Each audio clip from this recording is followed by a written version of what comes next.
दोस्तों फिर से स्वागत है आप सबका मेरा YouTube चैनल ज्ञान ड्राइव में। मैं हूं कुमार गौतम। दोस्तों पिछले वीडियो में हम लोग अध्ययन कर चुके हैं स्केलेटल सिस्टम यानी कंकाल तंत्र के बारे में। यहाँ पे हम लोग अध्ययन करेंगे ग्लैंड्स और हार्मोन्स के बारे में। दोस्तों बहुत ही इंटरेस्टिंग टॉपिक है ये। बहुत सारे प्रश्न हमारे कॉम्पिटिटिव एग्जाम में इन टॉपिकों से पूछे जाते हैं, तो आइए देखते हैं।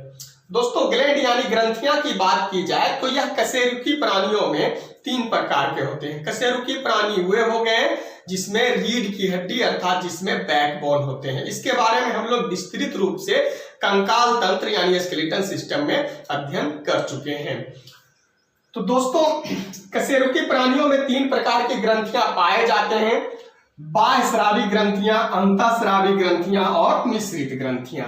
बाह्यस्रावी ग्रंथियां इसमें नलिका होते हैं, इस प्रकार के नलिका होते हैं।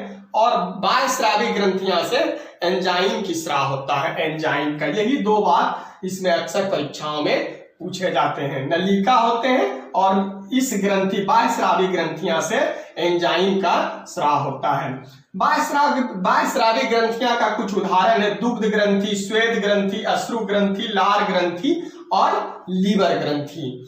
यहां से अक्सर इस प्रकार के प्रश्न पूछे जाते हैं कि सबसे बड़ी ग्रंथि कौन है।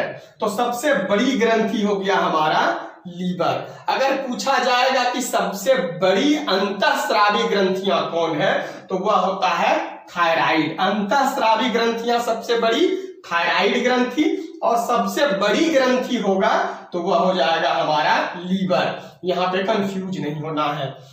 बस इतना ही बाह्यस्रावी ग्रंथियां से प्रश्न पूछे जाते हैं। अब आते हैं अंतःस्रावी ग्रंथियां। अंतःस्रावी ग्रंथियां में नलिकाएं नहीं होती है, इसमें नलिका विहीन होती है, नलिकाएं नहीं होती है। और इसमें एंजाइम की स्राव नहीं हो करके हार्मोन्स का स्राव होता है।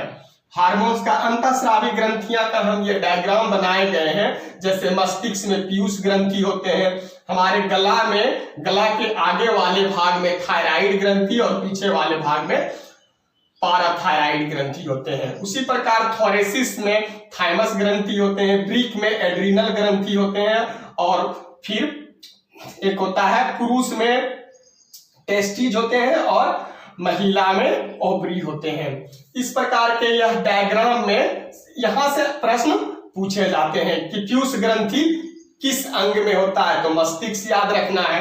थायराइड ग्रंथि यहां जो हम लोग का ट्रेकिया होता है, ट्रेकिया जिसको कि श्वास नली बोलते हैं, ट्रेकिया में होता है लैरिंक्स अर्थात स्वर यंत्र। वो स्वर यंत्र के नीचे पाया जाता है हमारा थायराइड ग्रंथि, और थायराइड ग्रंथि के पीछे पाया जाता है पाराथायराइड ग्रंथि। यहां से प्रश्न पूछे जाते हैं कि थायराइड ग्रंथि कहां पाए जाते हैं, पीयूष ग्रंथि कहां पाए जाते हैं, थाइमस ग्रंथि कहां पाए जाते हैं। यहां पे यह डायग्राम को दिमाग में बैठा लेना है।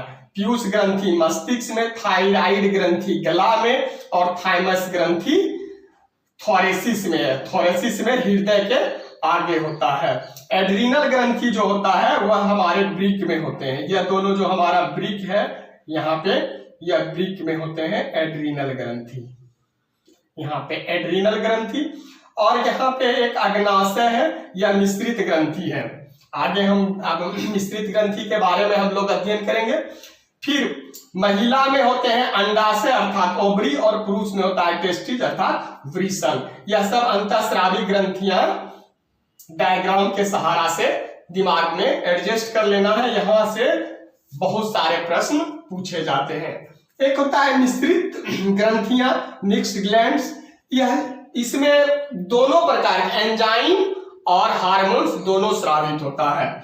एंजाइम और हार्मोन्स दोनों स्रावित होता है। जैसे अग्नाशय, अग्नाशय यहाँ पे मेरा है। अग्नाशय में हार्मोन्स में जो पूर्ण पाचक कहा जाता है, 5 प्रकार के एंजाइम स्रावित होता है जिसको पूर्ण पाचक कहा जाता है। इसका हम विस्तृत रूप से पाचन तंत्र में अध्ययन कर चुके हैं। उस वीडियो का भी लिंक डिस्क्रिप्शन में डाला गया है, वहां से भी आप देख सकते हैं। आगे इसका हम अग्नाशय के बारे में इस वीडियो में भी हम लोग अध्ययन करेंगे।